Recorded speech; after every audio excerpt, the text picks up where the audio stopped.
Rachel Pearl, who is the Deputy Director for the Department of County Human Services. They operate the shelters.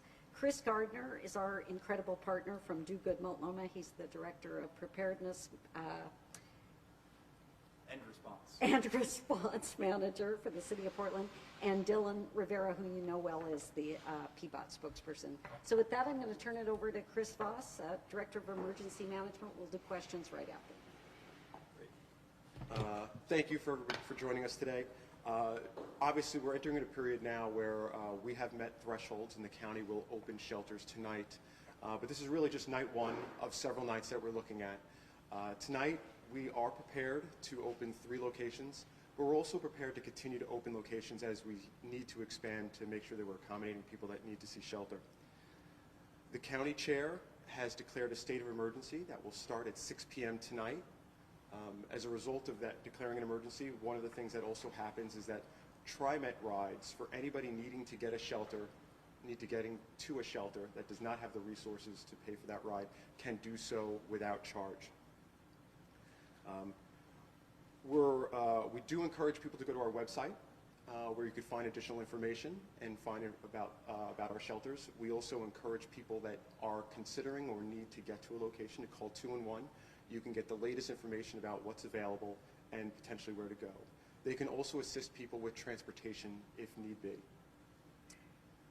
It's a time where we also want people to check on their family and friends. If you know people that do not have shelter, now's the time to contact those folks and encourage them to seek shelter and encourage them to call 211 to find out where they can go to potentially stay safe. Our goal is for now and continues to be to not turn anybody away when we do reach these days that are the highest risk. So with that, I'm going to hand it off to Rachel Pearl, the Deputy Director for the Department of County Human Services, and she'll give you more details about our specific shelters. I'm the Deputy Director for the Department of County Human Services. I'll share a little bit about where those 3 locations are tonight and who will be staffing those locations. So we do have this location that is Northwest 14th Street, which will be staffed by Do Good. And we're super grateful to our providers who are helping us out and always lean in these moments. We also have the Hollywood shelter, which is out on Northeast 43rd, and that will be staffed by TPI. And we also have the Cook shelter that's out on Stark, and that will be staffed by Cultivate Initiatives. When folks come into shelters, they can expect to be provided with food, water. If they are wet from the elements, they can be provided with warm and dry clothes, and we are able to sort of figure out what their needs are as they spend time in those spaces. We also are training staff throughout the year, so we have facilitated over 50 trainings for both county staff, city staff, and also community volunteers. So if folks are interested in leaning in and becoming a part of these operations, they can find more information on our website, which is multco.us/volunteer-emergency-shelter. As Chris mentioned, if you want more specifics on the addresses for these locations, you can go to our county website, which is multco.us/cold. And also at any time call 211 and they can help provide information for folks as well. So as others have stated, it's really important for us to reiterate that people need to get inside. The elements tonight are going to be very cold and we are concerned, and we want to be here at the most critical days, which is why we're opening today. Thank you. Good afternoon, thanks. My name is Chris Gardner. I'm the Director of Communications for Do Good Multnomah. I use he, him pronouns. And on the behalf of Do Good Multnomah and this downtown location of the severe weather shelter activation, I want to say that we're ready. We've got food stations and hygiene stations, warm drinks, water, and clothing all ready to go. And most importantly, we have a staff. There's 120 beds with hundreds more across the county. We opened already for one night last week, and the space was nearly full. Being the location that's closest to downtown, we expect that will happen again during this week. So if we're full or families with children show up, folks under 18, we work with the county to transport folks to other sites and make sure they have what they need. And I also want to make sure that we highlight the dedication of all the staff and the volunteers who step up and say yes to serving our neighbors. It's not easy at Do Good. We've been We've had a team up for the last 2 weeks. We've been poised and on call, and the forecast has changed. So there's been a lot of back and forth as we've worked together with the county as we've all navigated this kind of unpredictable weather system happening in late January and early February. Our team has been poised and ready to go and committed to showing up on top of the regular shelter work because that's what it takes to serve this community and make sure that everyone is safe. So I want to thank them, the Do Good staff, and all the leadership, and everyone who's joined this all hands on deck effort this winter. Let's do this together and help spread the word. Thank you.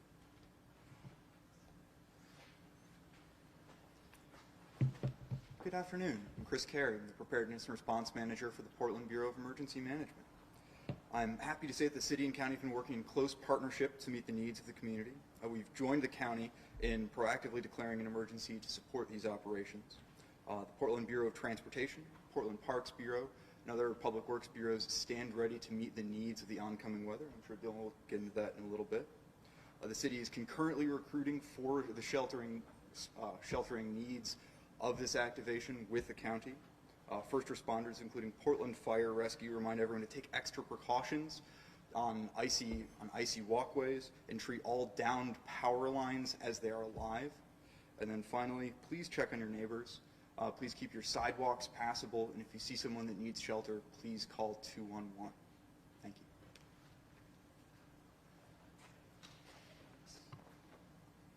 you. Hi, Dylan Rivera, he, him pronouns, spokesperson for the Portland Bureau of Transportation, PBOT.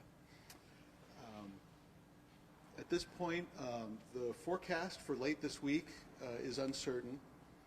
The National Weather Service says there's a chance of freezing rain on Thursday that could linger overnight Thursday and into Friday, with cold temperatures all day and evening.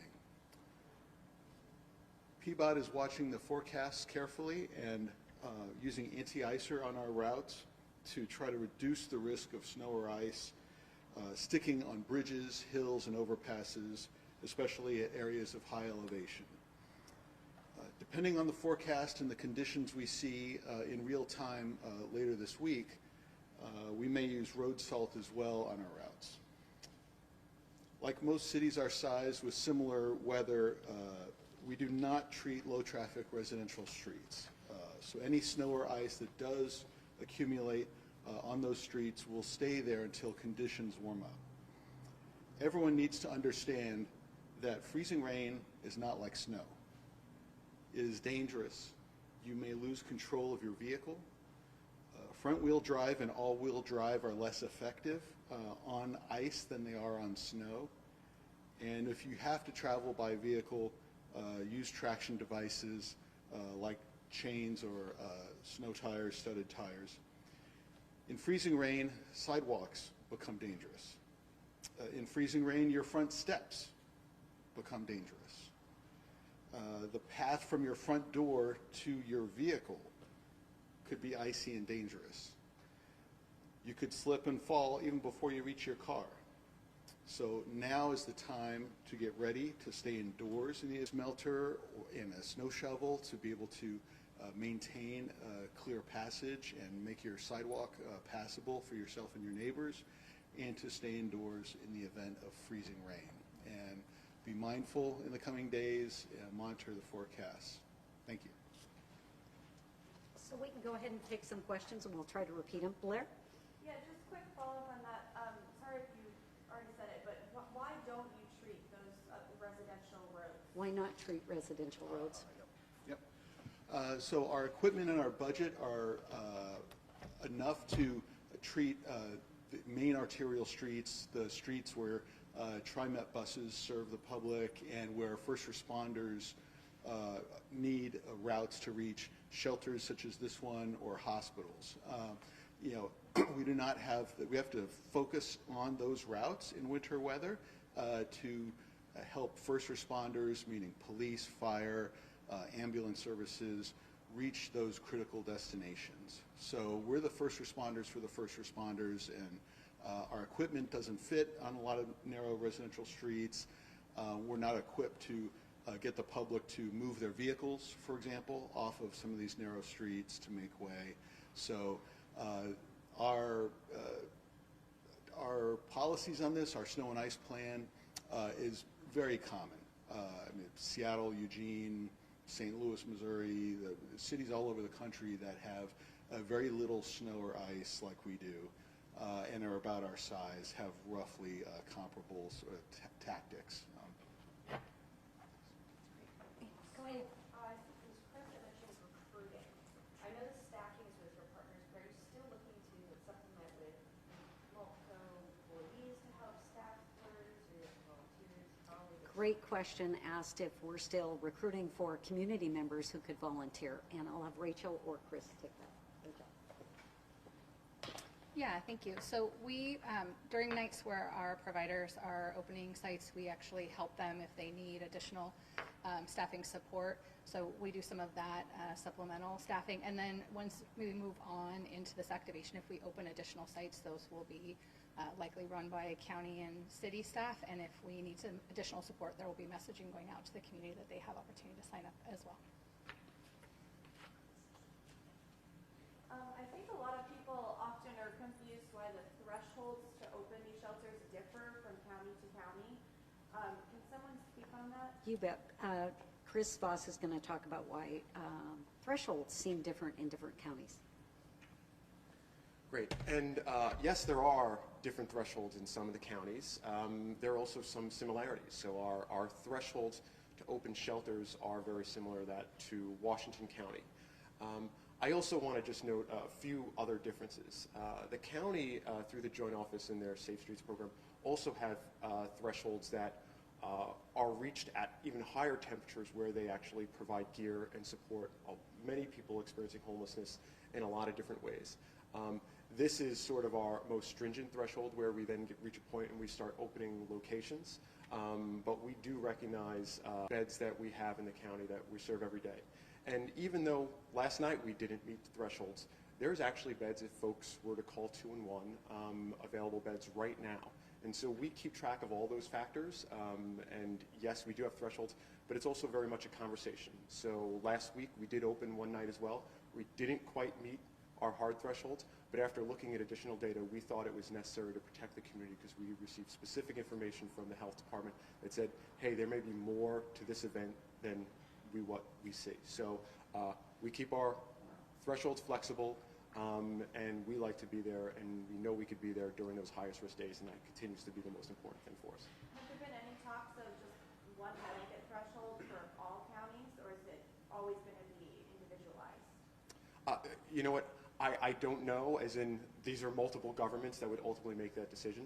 But we do communicate across the region as well about when people do meet those thresholds and what they're seeing. I think the difference is also that while we have an event like last January, we might open over 1,300 beds to support the community. I think our neighbors are seeing a much, much lower level of sort of people outreaching to their locations, more in the 100 to 200 range, where we might see things well over 1,000.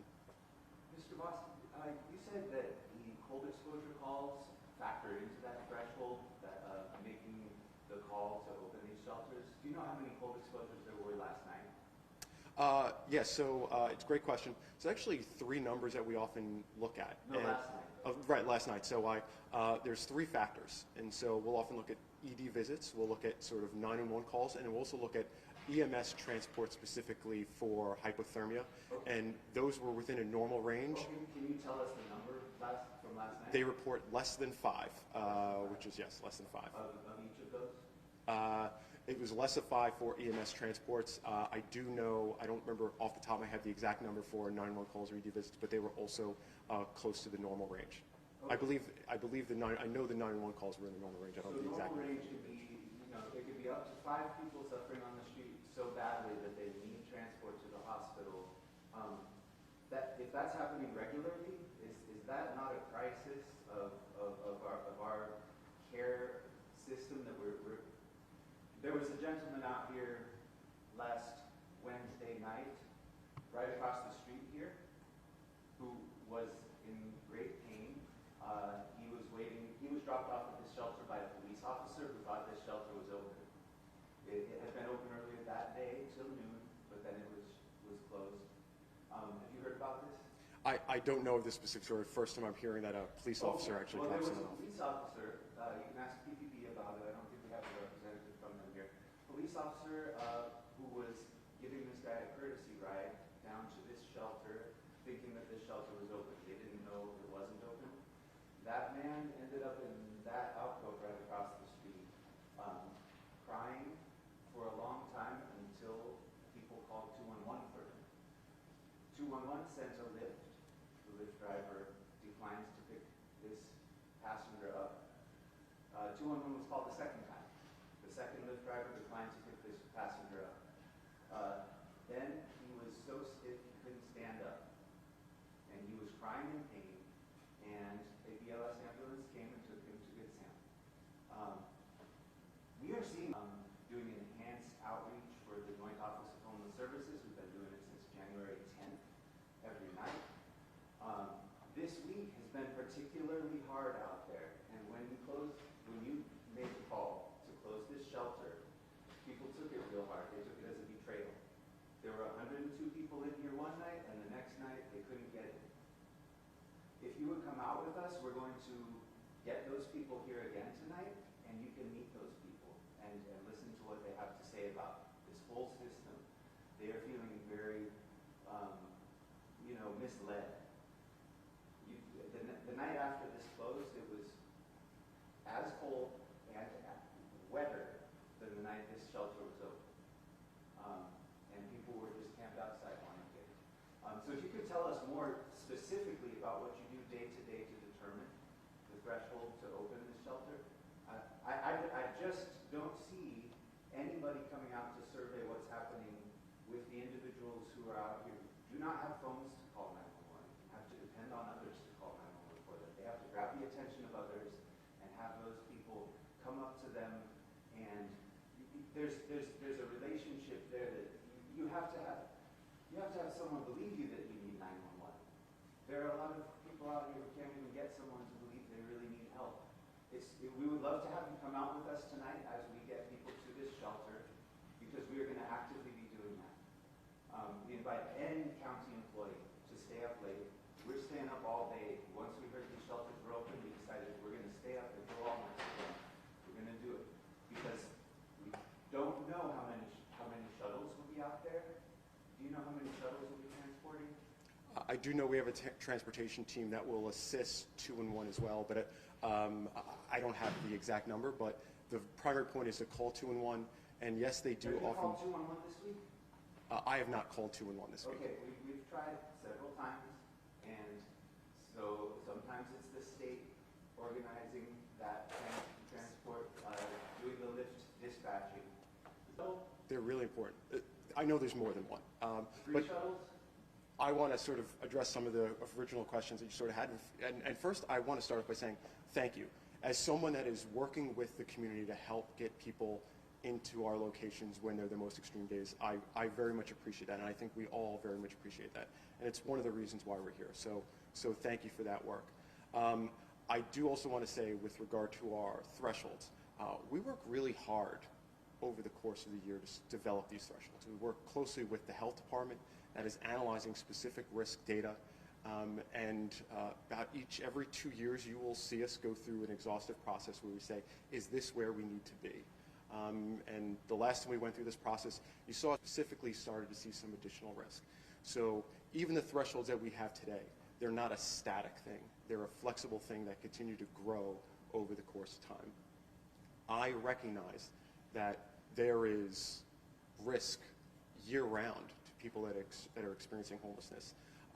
We also recognize there are some days where the risk is very much increased, and that is primarily what this program is about. It is to be here during the highest risk days. When these thresholds were set by what people have said is the city set the thresholds, then the county took them over. When they were set, was there a fentanyl epidemic in 2016 and 17 to the degree it is out there right now? That's a rhetorical question.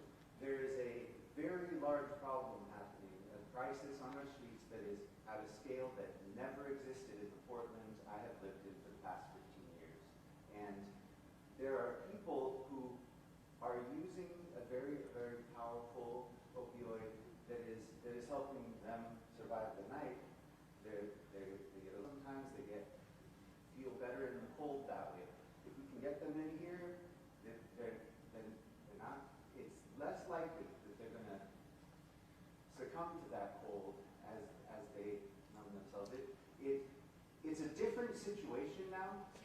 out there than it was when these thresholds were set. If you come out and visit with people, meet people, you'll find at 2 a.m., you'll find some people who want to come in here, who didn't know it's open. And you know what I want to do is, you and I, right after this, you and I are going to have a conversation. I'm happy to do that. Because I have some of the specifics and I have some of the questions, but I'm also very interested in sort of your offer. Because as someone that has worked these shelters, as someone that's been here overnight on many, many occasions, I do receive information. I think the on-the-ground truth very much does impact us. At the same time, I very much appreciate the fact that there are other people that may have some additional information. So why don't you touch we base really afterwards? do want to hear from you. Chris is going to meet with you, but I've got other reporters. Yes, if I can. Go ahead. You'll stay up late, right? I work every one of these late. Go ahead. Hi, so, not for me, but we would really love for you to join us outside. I Actually talking to people on the ground. I absolutely would love to do that. Okay. Thank you. Took the weekend off, I Yep. understand. With Washington County, some of the folks who are working on. Oh, sorry, we've got, Folks working at a warming shelter in Washington County, they told me that they're committed to staying open till Thursday. Is there, are you guys doing day by day, and if so, why are we taking that route? yep, that's a great question. Are we going day by day or just in through-on opening? Go ahead. Great. Yes, we make these decisions day by day. And the reason why we want to do that is because this way we have the most accurate forecast through which we can make decisions. And with that, I think it's also important, there are resources that we want to consider. We want to make sure that we use those resources during the highest risk days. And the forecast is shift. Last week, if folks remember, every day it was supposed to snow and we didn't quite get that snow. And you guys probably remember that time not too long ago where we were expected to get 0.3 inches of snow and then we suddenly got 11 inches of snow.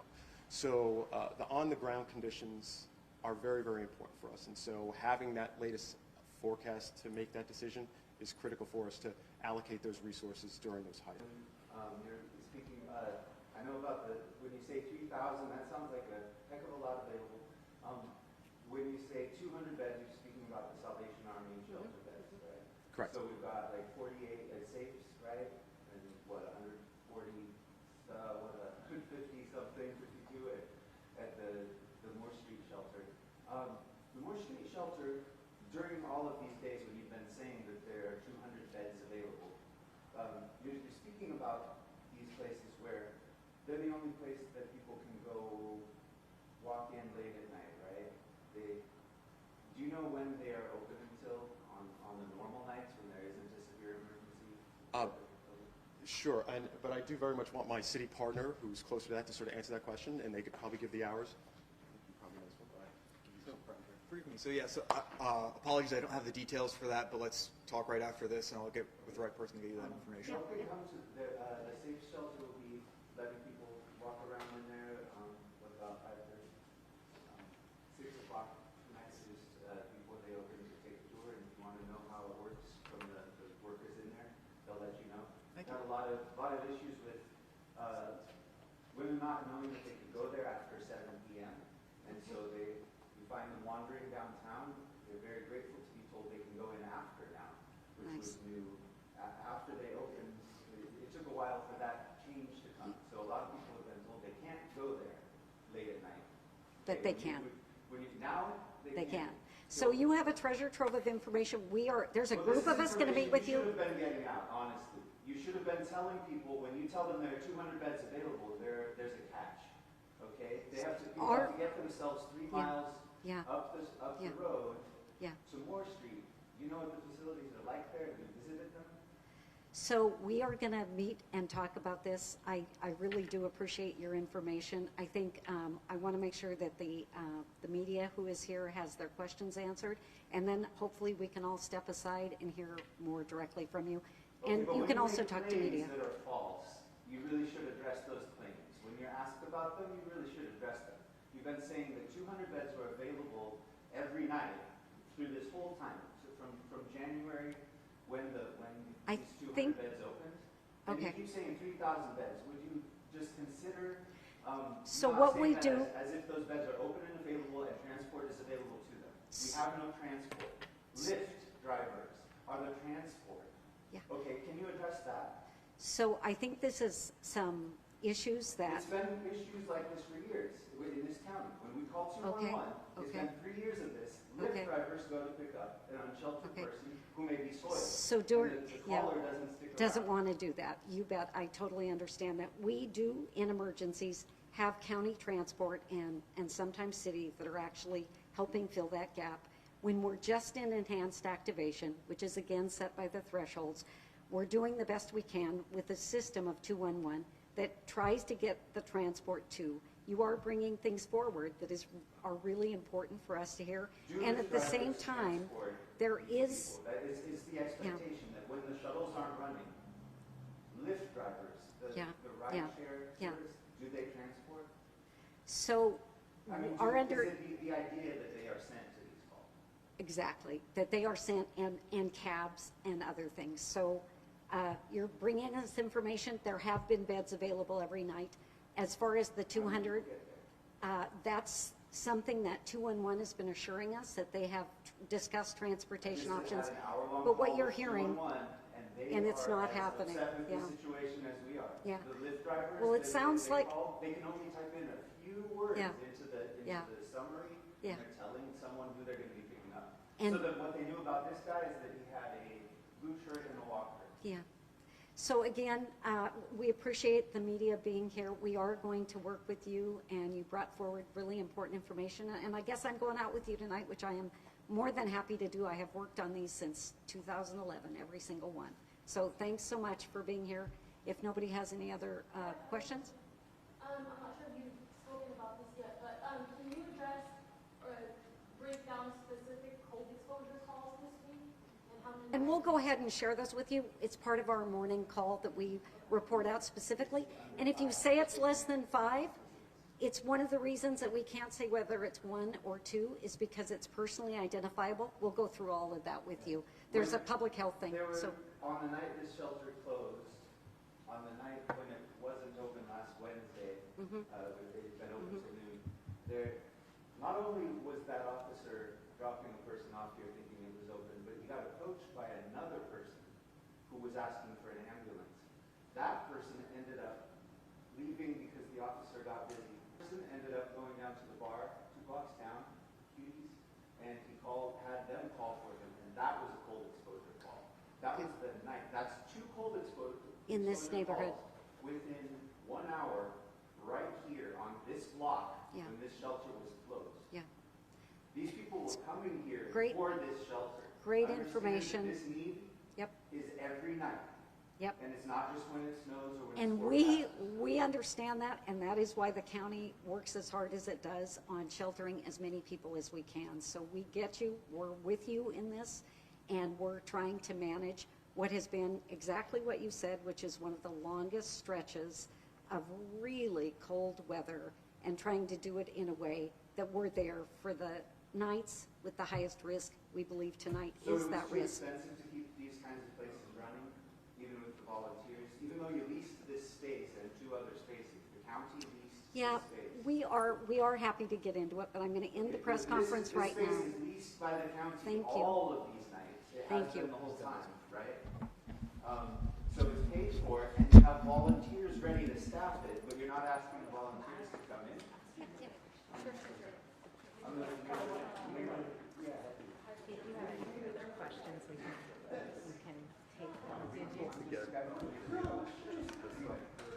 I think a video and a press conference. No. Yes, absolutely. Yes. Yes. Did you get what you needed? Are they going out? You can have my information. Anyone is